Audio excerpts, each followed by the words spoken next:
Hello friends, मैं राजीव, आपका definition गुरु। आज आपको कोल एंड पेट्रोलियम के बारे में बताऊंगा। बेसिकली कुदरत ने, नेचर ने हमें बहुत सारे रिसोर्सेज दिए हैं, जैसे सनलाइट है, एयर है, ठीक है, कोल है, पेट्रोलियम है। ये सभी नेचुरल रिसोर्सेज हमें जो कुदरत ने दिए हैं, नेचर ने दिए हैं, ये दो तरह के होते हैं। एक होते हैं इनएग्जॉस्टेबल रिसोर्सेज और दूसरे होते हैं एग्जॉस्टेबल रिसोर्सेज। इनएग्जॉस्टेबल रिसोर्सेज कौन से होते हैं? ये वो होते हैं जो कभी खत्म नहीं होते, अबंडेंट इन लाइफ। जैसे सनलाइट है, कभी खत्म नहीं होती। एयर है, कभी खत्म नहीं होगा। ये जो चीजें हैं ये अनलिमिटेड हैं। हम इनको कैसे भी यूज करें, ज्यादा यूज करें, कोई दिक्कत नहीं।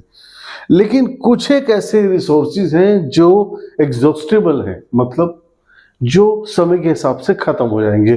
अगर हम इनको सही यूज नहीं करेंगे, सही प्रयोग नहीं करेंगे इनका, तो ये समय के हिसाब से खत्म हो जाएंगे, क्योंकि इनको बनने में मिलियंस ऑफ ईयर लग जाते हैं। रिसोर्सेज एग्जॉस्टेबल काफी सारे हैं, कोल है, पेट्रोलियम है, मिनरल्स है। आज हम कोल और पेट्रोलियम के बारे में बात करेंगे। कोल, बेसिकली कोल क्या है? Coal is a fossil fuel.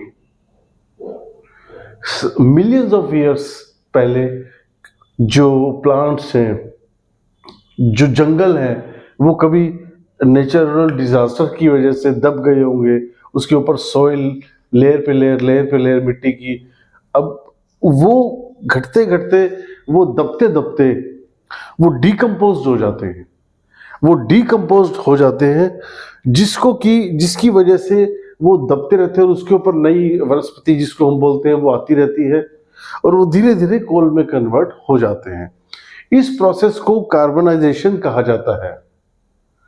जब एक जो ग्रीनरी, जब एक पेड़ पौधे वनस्पति, जब वो एक बरीड होता रहता है मिलियंस ऑफ ईयर्स में, तो वो जैसे कोल में कन्वर्ट होता है, उसको कार्बनाइजेशन कहा जाता है। कोल एक फॉसिल फ्यूल है। कोल के आगे तीन चीजें बनती हैं। कोल से कोक बनता है, जब इसको प्रोसेस किया जाता है तो कोक बनता है।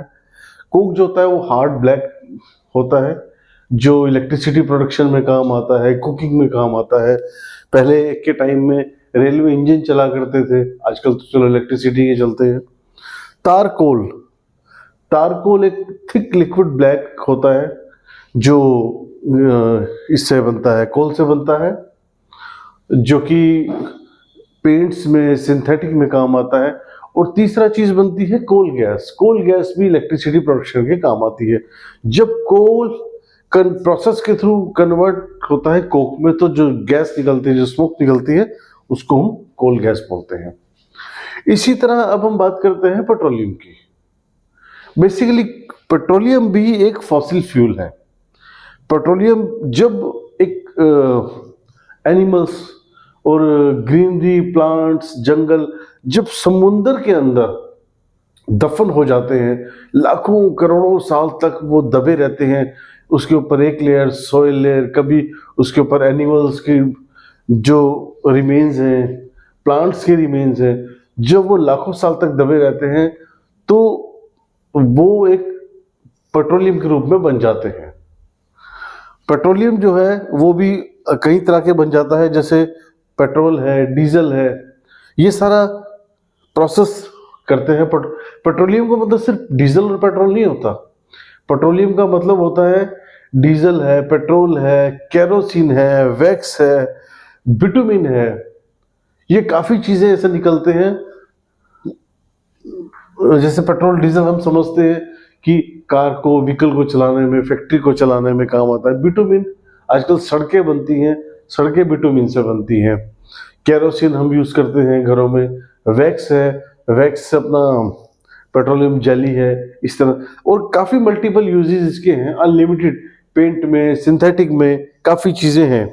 बेसिकली क्या होता है, जब जैसे कोल है, पेट्रोलियम है, जब ये अर्थ के अंदर, समुद्र के अंदर लाखों साल तक दबे रहते हैं, एयर नहीं होती है, हाई प्रेशर होता है, हाई वॉल्यूम होता है, जिसकी वजह से हाई टेम्परेचर होता है, जिसकी वजह से ये कोल और पेट्रोलियम में कन्वर्ट हो जाता है। इसलिए इनको फॉसिल फ्यूल कहा जाता है।